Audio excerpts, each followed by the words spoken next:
이 시간 우리 말씀은 에베소서 2장 2절로 3절까지의 말씀입니다.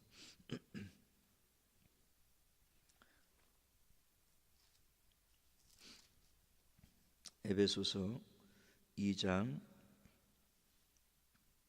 1절에서 3절까지 읽겠습니다. 에베소서 2장 1절에서 3절까지의 말씀 우리 함께 읽겠습니다. 시작. 그는 허물과 죄로 죽었던 너희를 살리셨도다. 그때 너희는 그 가운데서 행하여 이 세상 풍조를 따르고 공중의 권세 잡은 자를 따랐으니 곧 지금 불순종의 아들들 가운데서 역사하는 영이라. 전에는 우리도 다 그 가운데서 우리 육체의 욕심을 따라 지내며 육체와 마음에 원하는 것을 하여 다른 이들과 같이 본질상 진노의 자녀이었더니. 아멘. 우리 좌우 옆에 분 앞뒤 분에게 한번 인사하시죠. 참 잘 오셨습니다. 네. 지난주부터 이제 칼빈주의 5대 교리에 대해서 저희가 이제 나누게 되었는데요. 지난주에 그 칼빈주의가 나오게 된 배경에 대해서 좀 설명을 드렸어요. 칼빈주의 5대 교리가 나오기 전에 먼저 알미니안 5대 교리가 먼저 나왔어요. 그래서 교회를 굉장히 혼란스럽게 하는 상황에서 이제 그것을 이단으로 규정하고 거기에 맞서서 그러면 올바른 성경적인 그런 교훈이 무엇이냐, 그것을 우리가 한번 정리해 보자 해서 이제 정리했던 것이 칼빈주의 5대 교리가 된 것이죠. 이 칼빈주의 5대 교리가 장로교의 근간을 이루게 된 그런 핵심 교리 중에 하나예요. 그래서 장로교인들은 마땅히 이 5가지 교리가 무엇인지에 대해서 이해하고 있어야 된다. 이제 그런 설명을 지난주에 드렸습니다. 5가지 그 영문의 앞글자를 따가지고 TULIP, 그래서 튤립, 꽃 이름이죠. 튤립, 이렇게 이제 부르게 되는데요. 5가지입니다. 첫째는 전적 타락, 두 번째는 무조건적 선택, 세 번째는 제한 속죄, 네 번째는 불가항력적 은혜, 마지막 5번째가 성도의 견인. 이런 내용이에요. 여기 신학적인 용어이기 때문에 이게 설교 중에는 흔하게 들을 수 있는 그런 내용은 아니죠, 그렇죠? 그러나 다 알고 계신 내용이에요. 그 알고 계신 내용을 이제 신학적으로 조금 더 체계적으로 우리가 살펴보자.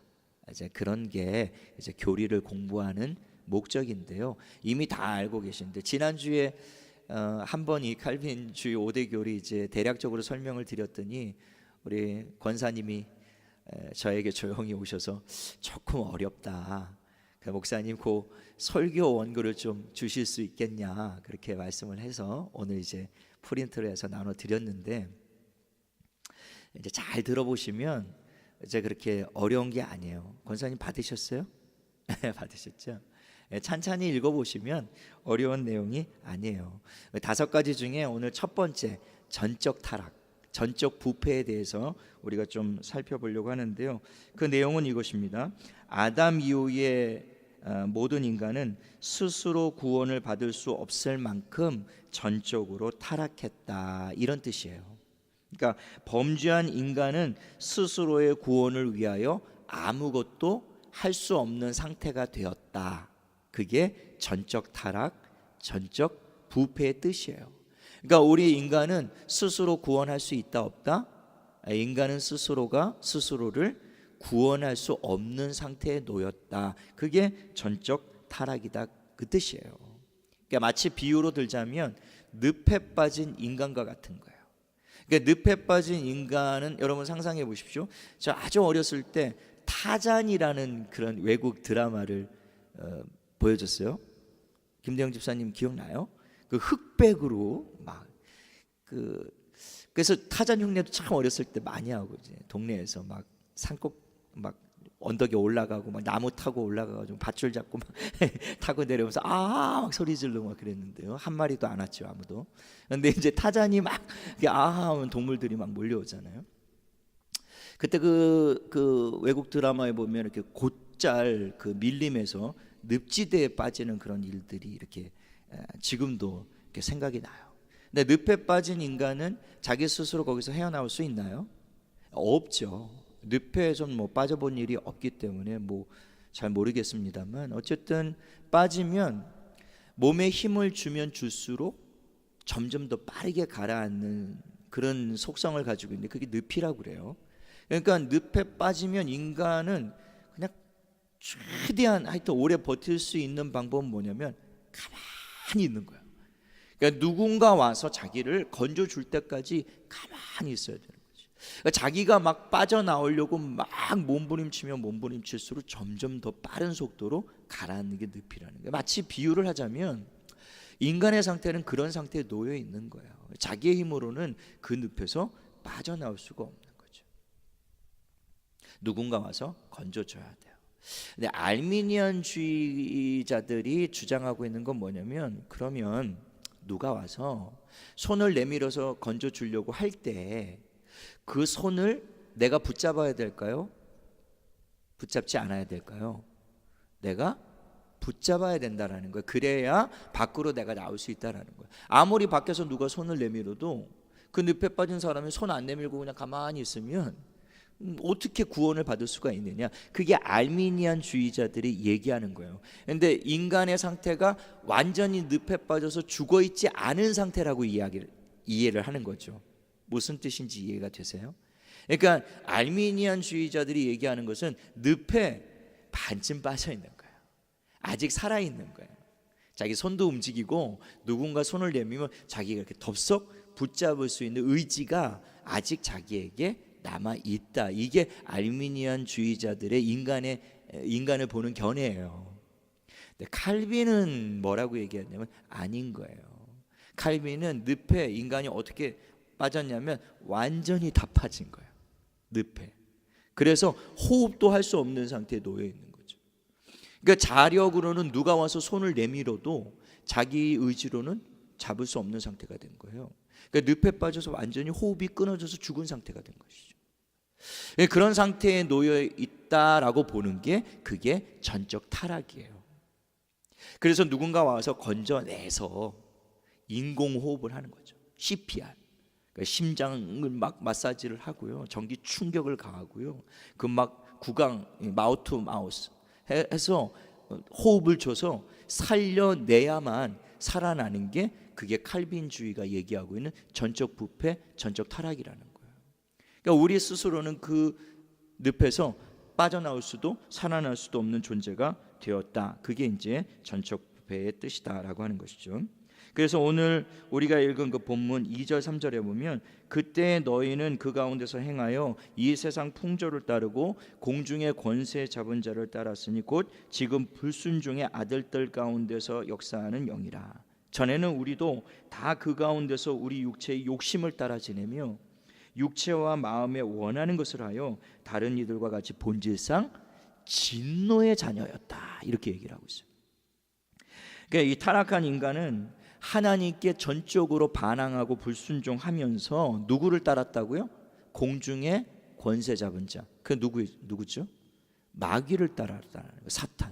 사탄을 따라다니면서 이 세상의 풍조를 쫓아 살았던 게 그게 인간의 모습이라는 거예요.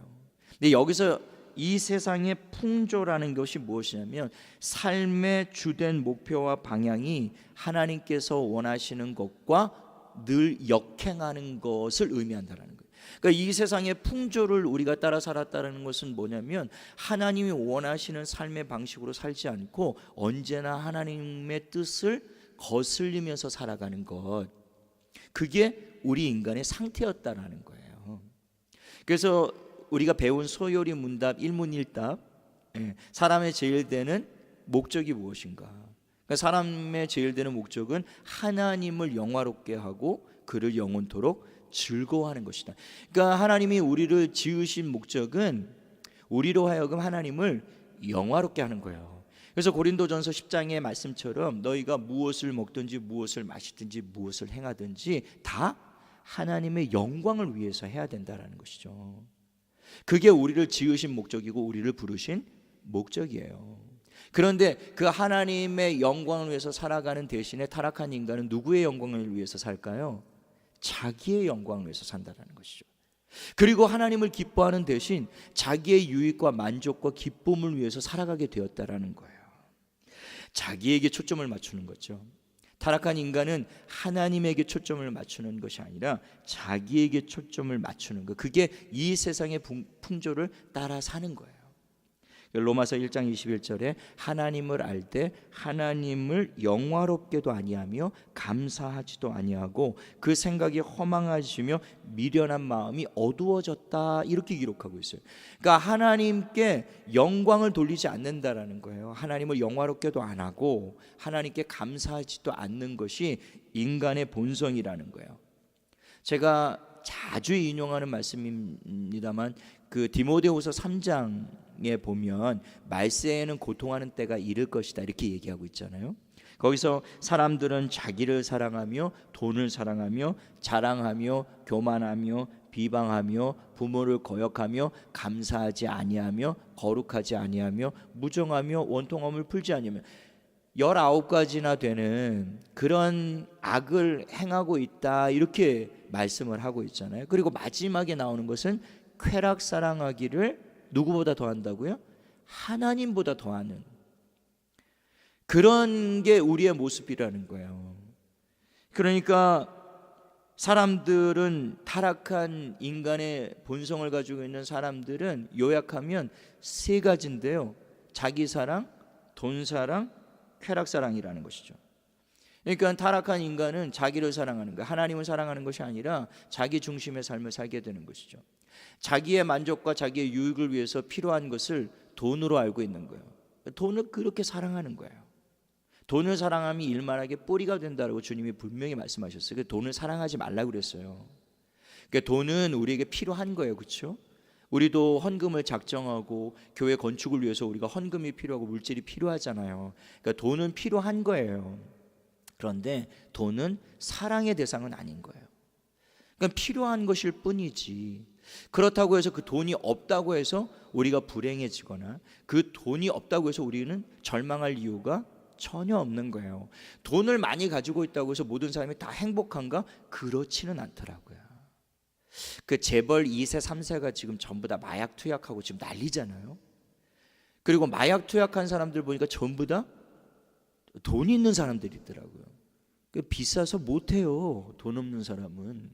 그 돈 있는 사람이 하는 거예요. 쾌락도 돈 있는 사람이 즐기는 거예요. 물론 돈 없는 사람들도 자기 나름의 쾌락을 즐기죠. 그런데 이런 자기 사랑, 돈 사랑, 쾌락 사랑, 이것이 인간의 타락한 본성인데요, 그 안에는 하나님을 사랑하거나 하나님을 영화롭게 하려고 하는 마음이 없다라고 하는 거예요. 철저하게 자기 중심, 철저하게 하나님을 떠나서 하나님을 영화롭게 하지 않는 상태, 그게 바로 타락한 인간의 상태라는 거예요. 그래서 오늘 우리가 읽은 그 본문 1절에 보면 그는 허물과 죄로 죽었던 너희를 살리셨다. 여기서 그는 그리스도죠. 그리스도가 우리를 살려주셨는데 우리가 전의 상태가 어떤 상태라고요? 죄와 허물로 죽어 있었다라는 거예요. 그게 우리 상태라는 거예요. 그러니까 아까 알미니안이 얘기했던 것처럼 인간은 늪에 빠져서 반쯤 빠져 있고 반쯤은 살아 있다지, 그렇게 성경이 우리에게 말하고 있는 것이 아니라 우리는 완전히 죄와 허물로 죽었다, 이렇게 선언했다고요. 그래서 그 창세기에 하나님이 아담에게 경고하실 때 너가 이 선악을 알게 하는 나무의 실과를 먹으면 어떻게 되리라? 정령 죽으리라. 그러니까 원문에 보면 죽고 죽으리라 2번 나와 있다고요. 죽고 죽으리라. 그러니까 이것은 단순히 육체만 죽는 것을 의미하지 않고요, 영적인 죽음을 의미하셨던 거예요. 그러니까 영적인 죽음이 뭡니까? 하나님과의 교제가 단절되는 것을 말해요. 지난번 우리 원로 목사님께서 지난주 설교 가운데 요약해서 말씀해 주신 내용에 다 포함이 되어 있잖아요, 이게. 그러니까 우리가 그 선악과를 먹는 날에는 죽고 죽으리라 하셨을 때는 육체만 죽는 것을 의미하는 것이 아니라 먼저 영이 죽는 것을 의미하는 거예요. 그러니까 영이 죽었기 때문에 결과론적으로 생명이 끊어진 거예요. 그래서 결국에는 육체도 죽게 되는 거예요. 마치 나무가 뿌리가 썩어서 죽어 있잖아요. 이 볼륨 약간만 낮춰주세요. 이거 자꾸 울리는 것 같아요. 그래서 울리지 않아요? 조금씩 저는 울리는 것 같은데 약간만 낮춰주세요. 그래서 그 나무를 보면 그 나무를 보면 뿌리가 썩고 죽어 있잖아요. 뭐 홍 목사님께서 나무를 많이 키우시니까 더 잘 아실 겁니다만 너무 줄여버렸어요. 그래서 그 뿌리가 썩고 죽어 있으면 얼마 동안은 살아있는 것처럼 보여요. 이렇게 멀쩡하게, 그렇죠? 멀쩡하게 살아있는 것처럼 보이나 그러나 결국엔 어떻게 되죠? 결국엔 죽어요. 시들 말라버리다가 결국엔 나중에 바짝 말라서 죽어버린다고요. 그런데 뿌리가 썩고 이 죽어있는 것이 사람 눈에는 안 보이죠. 밑에서 땅 속에서 일어나는 일이기 때문에 안 보여요. 그러나 결국에는 말라 죽게 되어 있어요. 뿌리가 썩고 죽어 있기 때문에. 그래요. 마치 인간의 상태가 그런 상태예요. 하나님께 우리가 뿌리를 두고 있어야만 계속 그 생명을 공급받으면서 우리가 살아갈 수 있는 존재였어요. 우리는 시냇가에 심은 나무, 이게 바로 하나님께 우리가 심겨져 있을 때에만 우리는 그 생명을 계속 공급받아서 살 수 있는 존재였거든요. 그런데 우리가 그것을 끊어버린 거예요. 나는 하나님 필요 없다. 그래서 스스로 거기서 떨어져 나온 거예요. 마치 나는 포도나무여 너희는 가지. 그 가지가 그 포도나무를 떨어져 나오면 당분간은 살아 있어요. 잎도 무성하고. 그런데 점점 시들어 말라서 죽어버린다고요. 그러니까 너희가 나를 떠나서는 아무것도 할 수 없다, 열매를 맺을 수 없다라는 게 결국에 죽는다, 그 말씀을 하시죠. 우리는 주님께 붙어 있어야만 사는 존재예요. 우린 독립해서 살 수 없는 존재란 말이에요. 그런데 우리가 독립을 선언하죠. 선악과를 먹고 나 우리 하나님 떠나겠다, 우리 하나님 없이도 우리 얼마든지 살 수 있을 것이다 라고 선언하고 하나님 떠나버린 거예요.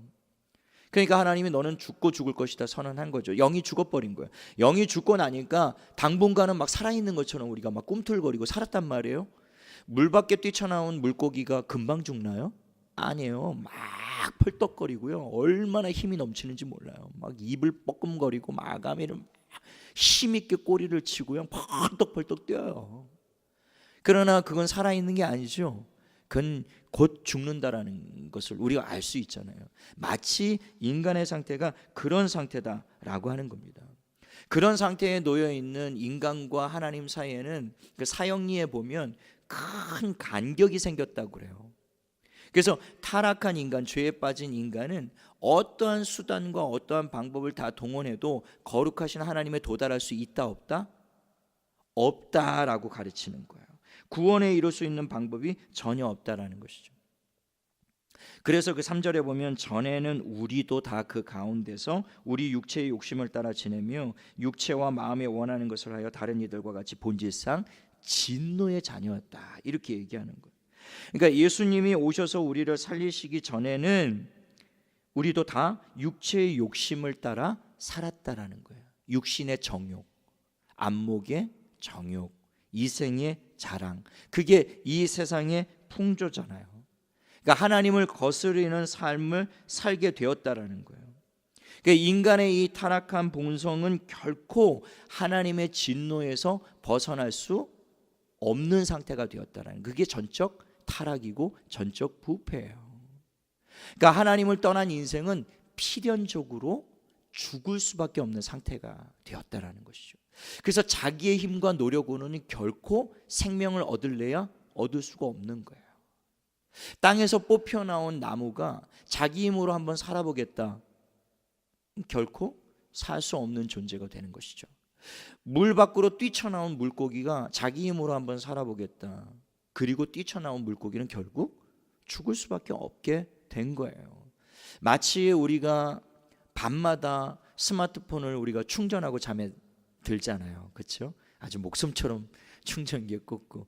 근데 아침에 일어나면 100%죠. 생명이 충만하잖아요.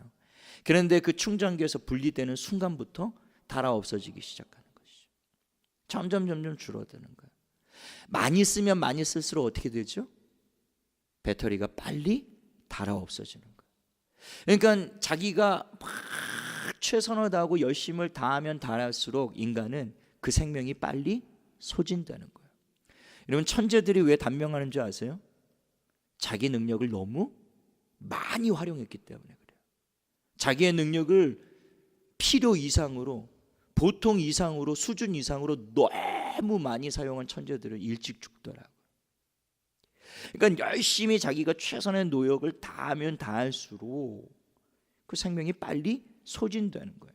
그래서 결국엔 방전되면 그 스마트폰의 생명이 끝나는 것 아니겠습니까? 방법은 뭐죠? 충전기에 다시 꽂아주는 거예요. 그래야만 다시 회복될 수가 있는 거예요. 그게 우리 인간의 모습이란 말이에요. 근데 하나님을 떠나 있어서는 안 돼요. 그래서 우리가 성령 충만을 우리가 구할 때도, 우리가 예수님을 믿고 거듭나고 살아난 이후에도 우리가 계속 예배를 드리고 기도를 하고 말씀을 묵상하고 큐티하고 성령의 충만함을 받으려고 그렇게 사는 그런 이유가 거기에 있는 거예요. 오랫동안 말씀을 떠나 있고 오랫동안 예배를 떠나 있고 오랫동안 기도의 삶을 멀리하는 삶을 살면요, 어떻게 되죠? 우리의 영이 점점 힘을 잃게 되잖아요. 그렇죠? 힘을 잃게 되면서 생명력을 잃게 돼요. 이 땅의 많은 교회가, 이 땅의 많은 그리스도인들이 생명력 없는 삶을 살아가는 이유가 여기에 있는 거예요. 사실은 경건의 모양은 갖추고 있지만 경건의 능력으로 살지 못하는 이유는 바로 하나님의 말씀과 멀리 떨어져 있거나, 혹은 하나님 앞에 기도하는 삶을 게을리했거나, 하나님의 성령으로 충만함을 받기 위하여 늘 끊임없이 하나님을 바라보고 하나님 앞으로 계속, 은혜의 앞으로 계속 나가야 될 그런 필요를 느끼지 못하고 오랫동안 하나님과 분리돼서 살아가는 그런 삶을 살다 보면 결국에 영적인 생명력을 우리가 잃어버리게 된다는 것이죠. 그래서 우리가 말씀 앞으로 가까이 나가야 될 이유가 거기에 있는 거예요. 우리가 하나님을 떠나서 세상에서 세상의 방식을 우리가 따라 살잖아요. 우리가 직장에 나가야 하고요. 그러니까 우리가 다니는 그 직장이 전부 다 예수 믿는 사람들이 하루의 삶을 예배로 시작하고, 또 직장을 끝날 때 예배로 마치고, 사장님이 성령 충만해가지고 직원들 출장 갈 때 안수기도 해주고 승리하고 돌아오라고. 그런 직장을 다니면 뭐 이게 또 그나마 얼마나 좋겠어요. 그런데 세상에 나가서 우리 직장 생활을 하다 보면 그런 게 아니잖아요. 치열한 세상의 방식과 경쟁을 따라 때로는 불의한 일들도 해서는 안 되는데, 때로는 그런 것들과 타협하고 한쪽 눈을 감고 적당히 섞여서 막 그렇게 해야 될 때가 많잖아요. 그렇지 않습니까? 그렇죠? 아닌가요? 그렇게 살아갈 수밖에. 나는 회식 자리에 가고 싶지 않은데 또 어떻게 안 갑니까? 또 가는데 다 술잔을 채우고 무궁한 발전을 위하여, 그런데 자기만 또 나는 못 먹어 이럴 수도 없고. 그러니까 주님 아시죠? 그리고 한 잔만 마실게요. 그 한 잔만 슬쩍, 그렇지 않죠? 그럴 때도 있고요.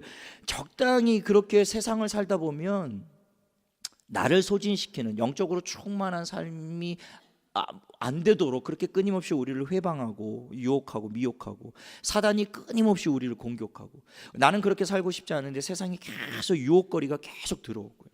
탐심이 들어오고 육체의 욕구가 막 생기고요. 욕심이 생기고 정욕이 생기고 막 그렇잖아요. 그러니까 내가 말씀으로 나를 쳐서 복종시키고, 내가 주 앞에 금식하고 주 앞에 기도하고 계속 하나님을 붙잡지 않으면 가정 안에서 시험거리 없나요? 가정 안에서 시험거리 많아요. 너희 원수가 집안 식구리라. 원수가 사실은 집안에 많아요. 에? 저희 앞집에 사는 아주머니가 계시는데 전도 대상자예요. 저희 사모가 계속 기도하면서 전도 대상자로 삼고 시시때때로 문자를 보내고 만나고 하는데요, 집에를 안 들어가려고 그래요. 집에만 들어가면 자기가 너무 답답하대. 하여튼 기회만 있으면 밖으로 떠돌더라고요. 그래서 권면하고 예수를 믿으라 하고 복음을 전하고 계속 권면하지만 받아들이지 않고 있는데, 그러나 때가 되면 또 구원의 놀라운 은혜가 있겠죠. 그런데 안 들어가는 거예요. 집안에도 얼마나 시험거리가 많습니까?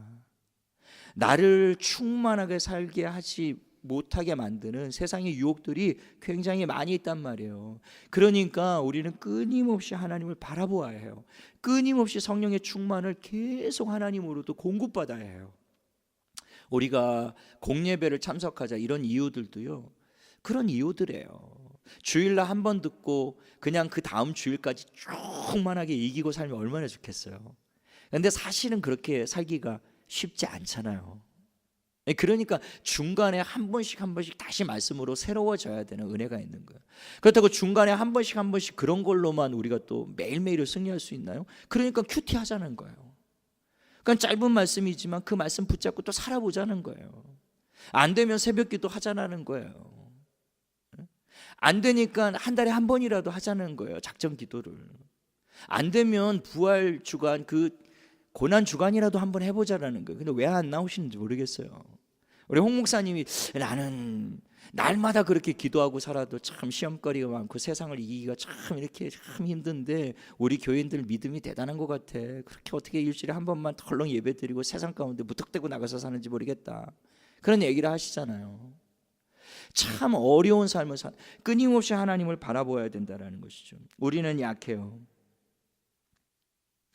우리는 전적으로 타락한 인생은 스스로의 구원을 위하여 우리는 아무것도 할 수 없는 존재입니다.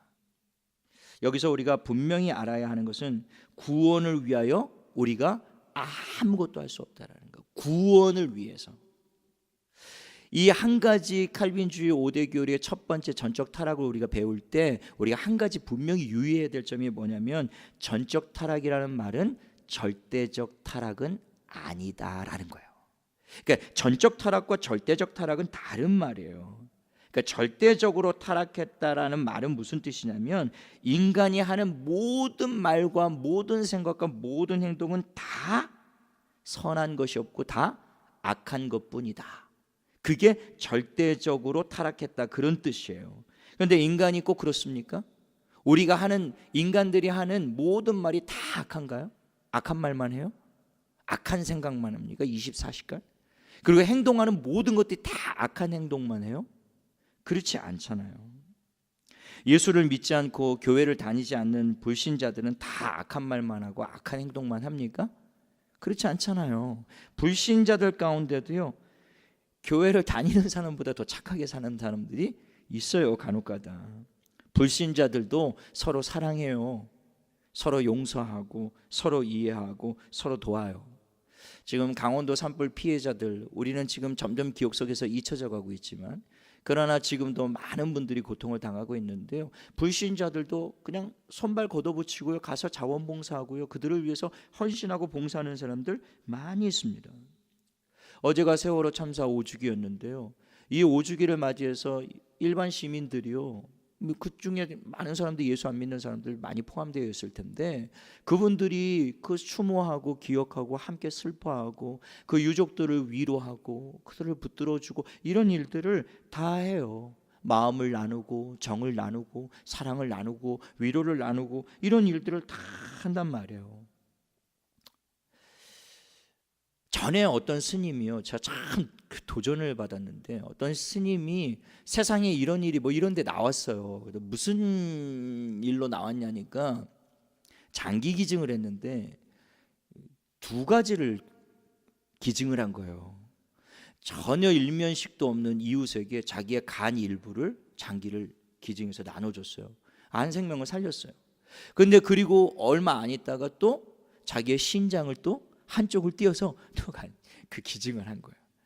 참 한 가지 기증하기 참 어렵잖아요, 그렇죠? 사후에 이제 뭐 제 아내하고 저는 안구를 기증한 상태인데 만약 죽고 난 다음에 뇌사 상태 빠지면 안구를 기증하겠다. 이건 내가 죽고 난 이후잖아요, 사실은. 내 살아 있는 상태에서 내 장기를 누군가에게 나눠준다는 게 참 이게 어려운 일 아닙니까? 그 헌혈하는 것도 참 쉽지가 않아요. 저기에서 막 빨간 거 십자가 붙이고 막 이렇게 하면 벌써 눈치채고 막 피해가기 바쁘고 막 그러잖아요. 사람들 보통 막 붙잡으면 막 다음에 할게요 그러고 피해가기 참 쉽지가 않아요. 그런데 이 스님이 그 간을 기증하고 신장을 기증하고 그러니까 불신자 심지어 우상을 숭배하는 사람들도요 이런 놀라운 사랑과 이웃을 위한 희생을 감당을 하더라라고 하는 거예요. 슈바이처 박사는 올바른 신앙을 가지고 있는 사람이 아니었습니다. 그건 예수 그리스도의 신성을 부인한 사람이에요. 그러니까 엄밀히 말하면 불신자와 다름이 없어요. 신학을 공부했지만 그리고 신학 박사였지만 슈바이처는 올바른 신앙인이 아니었습니다. 그러나 그가 어떻게 했죠? 네, 예수님처럼 살아보겠다라고 그렇게 해서 아프리카의 성자가 되지 않습니까? 자기의 평생을 헌신했어요. 테레사 수녀님도 평생 가난한 자, 인도에서 고아와 행렬병자들과 그 낮은 곳에서 뜨겁게 섬기지 않았습니까? 이런 분들이 있었다고요. 성인과 같은 그런 삶을 살지 않았습니까? 평생 모은 자신의 재산을 시장에서 꼴뚜기 팔고 젓갈 팔아가지고 평생 모은 돈을요 장학재단에 기증하고 이웃들에게 그렇게 나누어주는 삶을 사는 사람들이 불신자 가운데도 많이 있다라는 거예요. 그러니까 이런 점에서 볼 때 인간은 절대적으로 타락했는가? 그렇지 않다라는 거예요. 여전히 우리 안에 그런 일들을 행할 수 있는 능력이 아직은 남아 있다라는 것이죠. 그런데 이 반대로 이렇게 우리가 질문을 한다면, 그렇다면 그렇게 선을 행하는 사람들이 계속해서 선만을 행할 수 있는가? 자, 어떻게 생각하십니까? 슈바이처와 테레사가 참 위대한 삶을 산 것은 맞아요, 그렇죠? 그런데 그분들이 항상 선만을 행했을까요? 항상 선만을 행했다라는 그게 뭐냐면 그게 절대선이에요. 그러니까 생각하는 것, 행하는 것, 말하는 것 모든 것이 다 선한 것. 인간이 그럴 수 있을까요? 예수님이 누구든지 형제를 보고 마음으로 미워하면 살인한 자라고 그러셨죠. 그 누구든지 음욕을 품고 여인을 보면 마음으로 간음했다 이렇게 말씀하셨어요. 그러니 주님이 말씀하시는 선이란 무엇이냐면 우리가 몸으로 행한 것만 죄가 아니라는 거예요. 우리 마음속에 일어나고 있는 욕망이나 욕구들도 다 죄라는 거예요. 그러니까 우리가 몸으로만 짓지 않으면 나는 깨끗해 이렇게 말할 수 있는 사람이 없다라고 하는 것이죠. 그러니까 야고보서에도 말의 실수가 없으면 온몸을 굴레 씌운다. 그러니까 말의 실수가 없는 자는 의로운 자가 될 수 있다 이런 이야기를 하는데요. 말의 실수 없는 자가 있나요? 생각으로 악을 저지르지 않는 자도 없을 뿐만이 아니라 말로 실수하지 않는 자들이 있을 수 있겠느냐고요. 최근 어제죠. 그 이 세월호 참사 때문에 이 망발을 했던 의원들이 지금 아주 곤혹을 겪고 있지 않습니까? 정모모 의원인데 제 아내가 실명을 거론하지 말라. 이제는 동영상으로 촬영되고 있기 때문에 실명을 거론하지 말라 해서 정모모 의원이 세월호 참사 참 징글징글하다 이런 얘기를 했어요. 그렇죠? 그런데 재미있는 게 뭐냐면 재미있는 건 아닙니다만 국회를 빛낸 의원 중에 품격 언어상을 수상한 사람이다. 그따위 상이 있는지 모르겠지만 품격 언어상. 그러니까 이 말을 하기 전까지는 그분이 의원으로서 참 품격 있는 말을 참 많이 했던 모양이에요. 그렇죠? 아주 점잖고 참 품격 있는 말을 많이 사용했던 모양이에요. 그런데 그런 사람도 한순간에 이렇게 탁 무너지잖아요. 말에 실수가 없을 수 없죠. 어떻게 사람이 그럴 수가 있나요?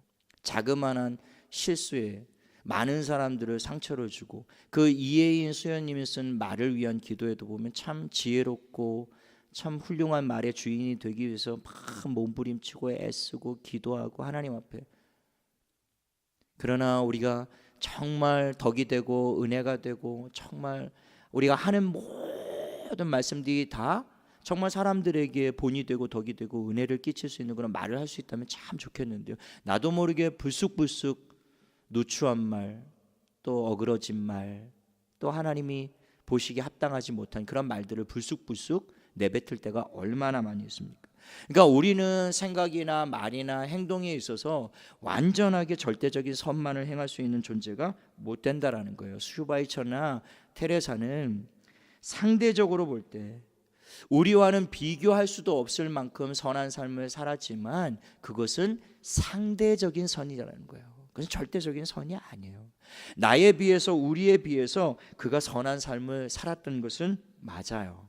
그러나 우리에 비해서 나에 비해서 선한 것이 그것이 절대적인 선을 의미하는 것은 아니란 말이에요. 그것은 상대적인 선인 것이죠. 하나님이 보실 때의 모든 사람들은요 다 악할 뿐이라고 주님이 말씀하세요. 창세기 6장 5절에 여호와께서 사람의 죄악이 세상에 가득함과 그의 마음으로 생각하는 모든 계획이 항상 악할 뿐임을 보시고 이렇게 되어 있어요. 그런데 제가 방금 전에 설명을 드렸던 것처럼 인간이 항상 악할 뿐입니까? 아니잖아요. 근데 창세기 6장 5절에 하나님이 보실 때는 인간이 전부 다 항상 악하다라는 거예요. 어려서부터 그가 마음으로 생각하는 모든 생각과 계획들이 다 악을 향하여 있다는 거예요. 근데 그 원문에 보면 그 뜻을 우리가 이해할 수가 있어요. 타락한 인간은 악을 향하는 본성을 가지고 있다, 이런 뜻이에요. 그러니까 그게 죄의 본성이거든요. 제가 여러 차례 말씀드릴 때 죄보다 더 무서운 게 뭐라고 그랬어요? 죄의 본성이라고 그랬죠. 죄성이에요. 인간이 실제로 죄를 짓는 것보다 더 무서운 건 뭐냐면 인간 안에 죄성이 있다는 거예요. 그러니까 인간은 언제나 항상 어리를 향해 있다고요? 죄를 향하는 성향을 가지고 있다는 거예요. 그러니까 인간은 가만두면요 절대 선한 삶으로 안 갑니다. 타락한 본성을 가지고 있는 인간은요 나면서부터 아무런 교육을 받지 않잖아요. 가만두면 자동적으로 어디를 간다고요? 악으로 향해서 갈 수밖에 없어요. 죄를 향해서. 그게 죄성이에요. 그 죄의 본성이에요. 그러니까 그 창세기 6장 5절에서 항상 악할 뿐이다, inclination 이런 단어를 쓰고 있는데요, 그건 죄의 성향, 죄의 경향을 가지고 있다라는 거예요. 그러니까 인간은 항상 죄를 향하여 계속 가고 있는 거예요. 그런데 죄를 향하여 가는 그 가운데 그 안에서 선을 행하는 거예요. 이게 무슨 뜻인지 이해되십니까? 악을 향하여 가고 있는데 그 안에서 선을 행하고 있다라고요. 그러니까 본질은 뭐예요? 악을 향해서 계속 가고 있는 거예요. 자기는 악을 향해서 계속 가고 있는 중에 몇 가지 선을 행했다고 내가 선하게 되었다? 그게 아니라는 거예요. 인간의 본성은 계속 죄를 향하여 가고 있다라는 것입니다. 제가 비유로 이거 어떻게 해야 이게 이해가 쉬울까, 그래서 비유를 생각하다가 그런 비유를 생각해 봤어요. 비행기의 엔진, 양쪽에 엔진에 불이 붙었습니다. 그리고 땅을 향하여 그대로 수천 미터 상공에서 그대로 땅을 향하여 곤두박질 치고 있어요. 이제 몇 분 후면 그 안에 승객들 전원은 어떻게 될까요? 거기서 살아남을 수 있는 사람이 있을까요? 수천 미터 상공에서 그냥 땅으로 내리꽂히면 그냥 끝나는 것 아니겠습니까? 다 죽는 거예요. 몇 분 뒤에 죽어요. 그게 인간의 운명이에요. 그런데 그렇게 떨어지고 있는데 어떤 사람이 그러는 거예요. 아, 이제 나는 얼마 살지 못하겠으니 저에게 명품 시계가 하나 있는데 그 전 세계 3개밖에 없는 아주 수천만 원 들여서 제가 아주 희귀한 그런 시계인데 이제 나한테는 필요 없으니까 당신이 유용하게 쓰라고 옆 사람에게 아무것도 모르는 옆 사람에게 그 시계를 나눠주는 거예요. 마치 인간이 행하는 선이라는 게 그런 것과 같다라는 거예요. 잠시 뒤에 우리 인간의 운명은요 다 죽는 거예요. 죽는 건데 그 안에서 선을 행하는 일이 무슨 의미가 있겠느냐고요. 아니, 의미가 완전히 없진 않죠. 없지 않지만, 그러나 궁극적인 운명은 뭐예요? 궁극적인 운명은 죽는 거예요. 그러니까 인간은 죄성을 가지고 죄를 향하여 가고 있는 인간의 운명은요, 그 종착점은 사망이에요. 그 끝은 죽음이에요. 그러니까 그 죽음을 향해 가고 있는 인간이 그 안에서 자기의 힘으로 발버둥 치고 노력하고 죽음을 피해보려고 애쓰고 아무리 선을 행하고 노력을 해도 그 운명을 피하고 거스를 길이 없는 거예요. 그거를 지금 칼빈이 정리한 첫 번째 교리 중에 한 가지가 바로 전적 타락이라는 거예요. 우리는 전적으로 타락했기 때문에 우리가 행하는 모든 것이 늘 절대적인 악만을 행한다라는 그런 의미가 아니라, 우리가 때때로 선을 행하고도 있지만 그러나 우리는 궁극적인 운명은 멸망으로 갈 수밖에 없다라는 그런 뜻을 가지고 말한 게 전적 타락이다, 그런 거예요. 그러니까 예레미야 17장 9절에 만물보다 거짓되고 심히 부패한 것이 뭐라고요? 사람의 마음이라고 그러잖아요. 그러니까 누가 이를 능히 알리오마는 이렇게 얘기했는데, 여기서 심히 부패한 것, 이것은 원문에 보면 beyond cure 이렇게 되어 있습니다. 그러니까 치료가 불가능한 상태를 부패한 상태라고 얘기하는 거예요. 그러니까 인간의 마음이 부패하고 타락하여 치료와 회복이 불가능한 상태에 놓여 있다, 이거예요. 그게 인간의 부패한 상태인 거예요. 그러니까 인간의 어떠한 노력과 방법으로는 회복되거나 치료할 수 있는 방법이 없다라는 거예요. 슈퍼바이러스인가요?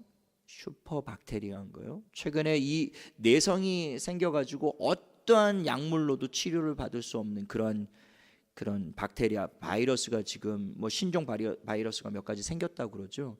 현재로서는 어떤 약물로도 살 수 없다라는 거예요. 그래서 몇 사람이 죽었어요. 아주 사소한 박테리아와 바이러스에 감염이 되어 있는 것이지만 치료할 약이 없기 때문에 죽는 것입니다. 마치 인간의 타락 상태는 바로 그런 거라는 거예요. 그렇다고 해서 그 오염이 된 병균에 감염된 그 사람이 바로 즉시로 죽느냐?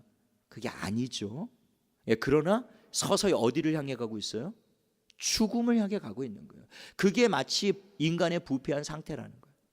그러니까 지금 당장 죄에 오염이 돼서 원죄를 가지고 자범죄를 가지고 태어난 인간이 지금 바로 죽는 것이 아니더라도 그는 궁극적으로 계속 죽음을 향해 가고 있는 거예요. 그게 인간의 운명이에요. 그게 바로 전적으로 타락한 인생이라는 것이죠.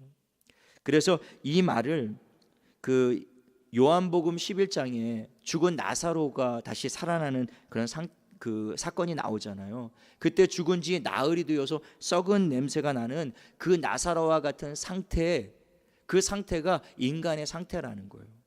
완전히 썩어서 부패해서 자기의 능력으로는 살아날 수 있는 방법이 전혀 없다라는 것이죠. 그게 우리의 영혼의 상태라는 거예요. 영적으로 완전히 죽고 부패되고 썩어 있어서 자기의 힘으로는 살아날 수 없는 상태. 그래서 이 전적 타락을 다른 말로 뭐라고 얘기하냐면 전적 무능력이다, 이런 말을 써요. 전적 무능력. 나는 하나님이 없이도 얼마든지 내 힘으로, 내 노력으로, 내가 행하는 선으로, 우리가 만든 종교나 철학으로 하나님이 요구하시는 그 절대 선에 내가 한번 도달해 보겠다. 내가 얼마든지 내 힘으로, 내 노력으로 의롭게 될 수 있다라고 주장하는 그 자체가 그게 죄와 악이에요. 그게 죄악이에요. 나는 하나님 없이도 얼마든지 내 스스로의 힘으로, 내 능력으로 하나님이 요구하시는 그 의로움에 내가 도달할 수 있다. 자기의 실존을 전혀 모르는 것이죠. 자기의 영혼의 상태가 어떤 상태에 놓여 있는 것을 인간이 모르는 거예요. 에베소서 2장 1절에 죄와 허물로 너희는 죽었다 선언된 거예요. 네가 죽고 죽으리라 해서 우리의 영혼은 하나님과 완전히 단절돼서요, 우리는 완전히 죽어있는 상태였다니까요. 그런 죽어있는 자기가 어떻게 자기를 살릴 수가 있느냐고요.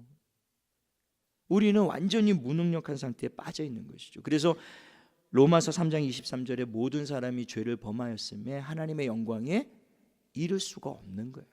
모든 사람들이 다 죄를 범했고 하나님의 영광에 도달할 수가 없는 존재죠. 로마서 3장에 계속 이렇게 말씀하십니다. 그러면 어떠하냐? 우리는 나으냐? 결코 아니라 유대인이나 헬라인이나 다 죄 아래 있다고 우리가 이미 선언하였느니라. 기록된 바 의인은 없나니 하나도 없으며 깨닫는 자도 없고 하나님을 찾는 자도 없고 다 치우쳐 함께 무익하게 되고 선을 행하는 자는 없나니 하나도 없도다, 이렇게 얘기해요. 아까 제가 설명드렸을 때는 선을 행하는 일들이 많이 있는데 여기서 말하고 있는, 하나님이 말하고 있는 그 선은 인간이 계속 선을 행하여 나가는 상태를 말하는 거예요. 99가지, 99가지 내가 선을 행하다가 마지막 100번째에 악을 행하면 그는 선인이 아니에요. 그러나 하나님이 보실 때 그냥 악인이에요. 그러니까 10,000가지 우리가 율법을 지켜 행하다가도요, 그 중에 한 가지만 탁 어기면 그는 죄인이 되는 거예요.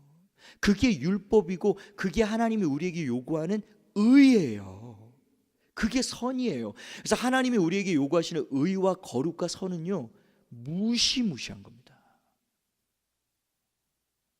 완전 무음해야 돼요. 완전 무결해야 돼요.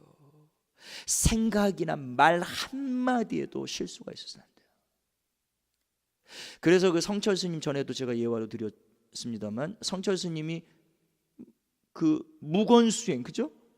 몇 년을 말을 안 했는지 잘 모르겠는데요, 몇 년 동안 말을 안 했다고 그러죠. 어떻게 살아요 그건? 몇 년 동안 말을 하면 실수할까 봐 말을 안 했다는 거예요. 자기가 가만히 보니까 말을 하면 할수록 인간이 자꾸 실수를 해요. 말을 많이 하면 뭐를 면키 어렵다고요? 실수를 면키 어렵다고 성경이 가르치고 있잖아요. 말을 많이 하면 실수하기가 쉬워요. 그러니까 말을 줄이는 게 사실은 지혜라고요. 그러니까 이 성철 스님이 자기가 말의 실수가 많다는 것을 깨닫고는 이 안 되겠다. 그래서 말을 아예 안 해보자. 그 수년 동안 누구를 만나서 대화도 안 하고 말도 안 했다라는 거예요. 그렇다고 그 죄가 없어지나요? 잡념을 없애기 위해서 대문 밖을 나가지 않고 세상을 보지 않고 그냥 방 안에만 틀어박혀 가지고 수년 동안 밖을 나가지 않았다고 그러잖아요. 누워서 자질 않았대요. 몇 년 동안 그냥 앉아서 잤다는 거예요. 앉아서. 참 어려운 일이죠. 그런 고행을 하고 수행을 했지만 마지막에는 나인 지옥으로 끌려 들어가는구나 그러고 죽었단 말이에요. 안 돼요.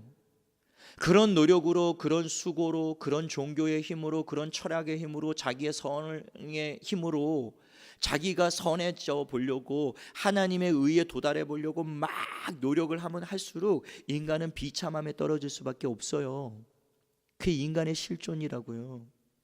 그래서요, 죄를 안 지으려고 하면 할수록요 더 괴로워요. 죄를 먹고 마시는 사람들은요 죄가 죄인 줄 몰라요. 웬만한 죄는 끄떡 없어요. 김대영 집사님은 누군가의 야 이 나쁜 놈아 이렇게 해도 막 괴롭죠. 죄를 안 짓고 내가 누군가를 아프게 하지 않고 괴롭게 하지 않고 내가 정말 그리스도를 닮아가고 하나님의 뜻대로 살고 내가 하나님이 기뻐하시는 삶을 살아야지. 말도 행동도 나의 생각도. 그리고 막 그렇게 몸부림치면 살면 살수록 자그마한 죄가 내 생각 속에 들어왔을 때 괴로운 거예요. 내가 23시간 59분 내가 57초를 잘 버텼는데 갑자기 그 생각이 들어온 거예요. 그 몇 초 사이에 들어온 그 잘못된 악한 생각 때문에 괴롭다고요. 인간은 우리가 의를 행하려고 행하면 행할수록요 선을 행하면 행할수록 하나님의 뜻대로 살아보려고 막 몸부림치는 사람은요 큰 죄 져서 괴롭지 않아요.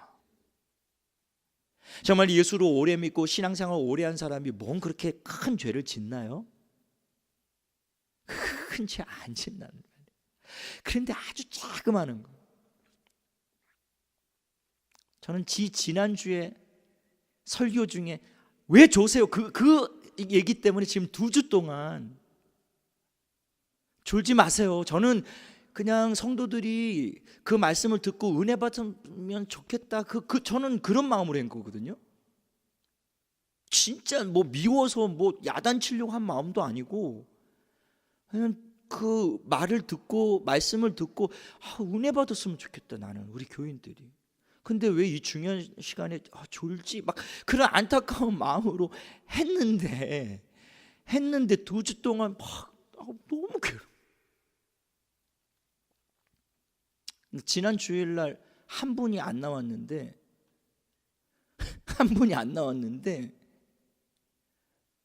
제 귀에 그런 소리가 들리는 거예요. 목사님이 그 소리에서 그분이 안 나온 거라고.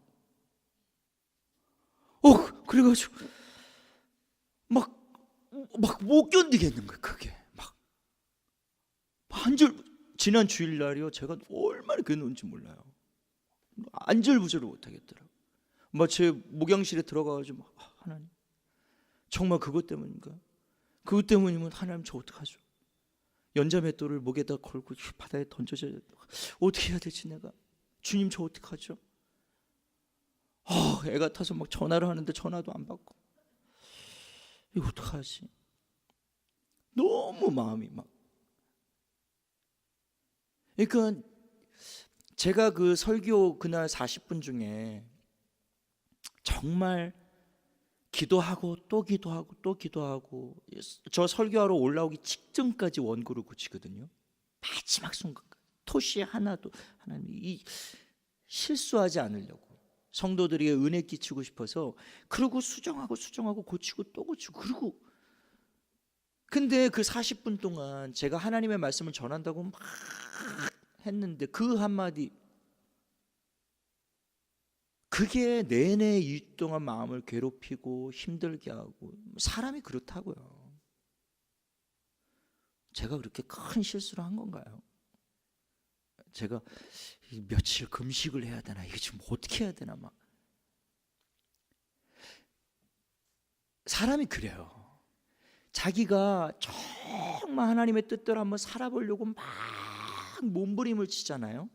그러면 조그만한 한 일이 생기면 그게 그렇게 커 보이고 괴롭고 힘들고 그래요. 그게 그런 거예요. 그러니 우리가 3일 동안 예수님이 종교법정에서, 일반 법정에서 완전 무결하게 무죄 판결을 받으셨다는 그 주님의 삶을 보면요, 왜 주님이 우리의 메시아가 되고, 왜 주님이 우리의 그리스도가 되고, 왜 주님이 거룩하신 하나님과 타락한 전적 부패한 인간의 중간에 그 중보자, 우리의 구원의 다리가 되어주실 수 있는 유일한 한 분이 그분이었다는 사실을 우리가 깨닫게 되는 이유가 여기에 있는 거예요. 그분은 말에 대하여, 생각에 대하여, 행동에 대하여 단 한순간도, 단 한 가지도 율법으로 주님이 십자가상에서 선포하시고 선언하셨잖아요. 다 이루었다. 내가, 하나님께서 내게 명령하신 모든 율법의 요구를 내가 말과 생각과 행위로 다 이루었다라고 선언하셨어요. 613가지 인간이 만들어 놓은 모든 율법의 항목으로 예수님을 잡으려고, 정죄하려고 덤벼들었던 모든 종교 지도자들이요, 마태복음 전체에 걸쳐서 단 한 번도 예수를 정죄할 수 있는 죄거리를 찾지 못했다라는 게, 그게 성경의 증언이에요. 그게 복음서가 증언하고 있는 거예요. 그게 히브리서 4장 15절의 말씀이에요. 우리와 한결같이 그가 시험을 받았을 때 죄는 없으시니라고 선언된 거예요. 그는 완전히 무죄하신 분입니다. 할렐루야. 그래서 우리가 오직 예수 그리스도 외에는 구원이 없는 거예요. 그래서 여러분, 결론적입니다. 우리는 전적으로 부패됐고 전적으로 타락되어 우리 스스로는 우리 스스로를 구원할 수 없는, 우리는 우리의 구원을 위해 우리가 할 수 있는 것은 아무것도 없는 존재였다라는 거예요. 오직 우리는 이 예수 그리스도의 중보사역, 이 십자가의 은혜로 말미암아 우리는 값없이 구원을 얻게 됐는 줄로 믿게 되시기를 예수님의 이름으로 축복합니다. 전적 타락, 전적 부패에 대해서 조금은 이해하셨죠? 아멘. 우리 말씀을 생각하시면서